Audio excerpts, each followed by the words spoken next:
Je suis celui qu'on regarde en souriant, celui qui fait semblant d'écouter, celui qu'on pense pouvoir utiliser. Ils me surnomment le jeune prodige, l'homme neuf, mais ils se trompent tous. Ils ne voient pas l'usurpateur dans le costume. J'ai appris à dévorer avant même de comprendre le goût du pouvoir. À chaque marche gravie, je n'ai jamais demandé la permission. Je l'ai prise. Rothschild, Hollande, l'Élysée, rien, absolument rien n'était à moi. Et pourtant, tout est devenu mien. Comme je dis, le pouvoir n'appartient pas à ceux qui le méritent. Ça, c'est une légende, ça. Non, il appartient à ceux qui savent le prendre. Moi, je ne crois pas au mérite. Je crois au mouvement, à l'offensive et à la capture. Début 2012, Rothschild, Emmanuel Macron dans ma tête. La moquette grise, les néons froids, l'odeur de cuir, de sueur sèche et de parfum trop cher. Je traverse les couloirs comme un virus dans un corps déjà malade. Costume taillé sur mesure, cravate sobre, sourire calculé, pas un mot de trop. Jamais. Pas un geste inutile. Il me regarde, il me juge, il voit un jeune, poli, brillant, affamé. Ils pensent pouvoir m'utiliser, mais ils n'ont pas compris que c'est moi qui les bouffe. Je signe des papiers dont je me fous. J'enfile des meetings comme des capotes usagées. Je serre des mains grasses, je mange des plats insipides dans des salles de réunion sans fenêtre. Et je souris, toujours je souris. Parce que chaque contrat, chaque deal, chaque rachat, chaque fusion, c'est une marche.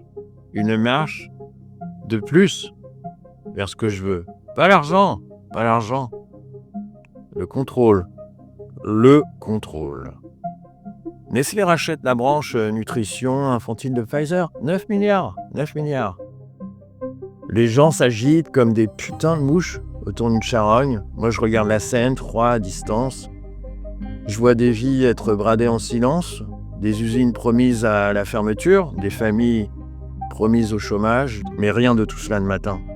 Le lait pour bébé, les traitements pour enfants malades, les slogans sur la santé, la bienveillance, c'est que du marketing. Ce qui compte, c'est que l'opération passe, que les actionnaires touchent et que moi, derrière, je grimpe. Les anciens de la boîte commencent à me surnommer le Mozart de la finance. J'ai vraiment envie de rire. Mozart est mort pauvre, seul et malade. Moi, je serais riche, puissant et protégé. Ils ne comprennent rien, mais vraiment rien. Ils croient encore que le talent a de l'importance. Mais non. Seul compte l'opportunisme. Savoir fermer sa gueule, savoir quand planter un couteau, savoir lécher les bons culs avant de lui arracher les couilles. Je rentre tard, toujours tard.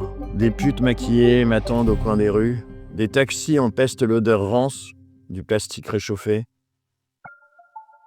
Je m'assois à l'arrière, je ferme les yeux. Je me repasse la journée dans la tête comme un film porno de pouvoir. Les visages, les faiblesses, les failles. Moi, je ressens rien. Pas de culpabilité, pas de fatigue. Juste l'excitation sourde d'avancer, encore et toujours. Eux, ils croient construire, moi, je colonise. Le matin, café brûlant, cravate serrée, dossier sous le bras, je souris à nouveau. Je fais mine d'être flatté, je fais mine d'être reconnaissant. Je laisse croire que je suis l'élève modèle, pendant que je découpe mentalement chacun de mes patrons en morceaux bien propres, bien polis, bien carrés. Bientôt, ils seront plus là. Je ne suis pas venu ici pour apprendre, je suis venu pour m'armer. Et 2012 sera l'année où je passerai à l'étape suivante.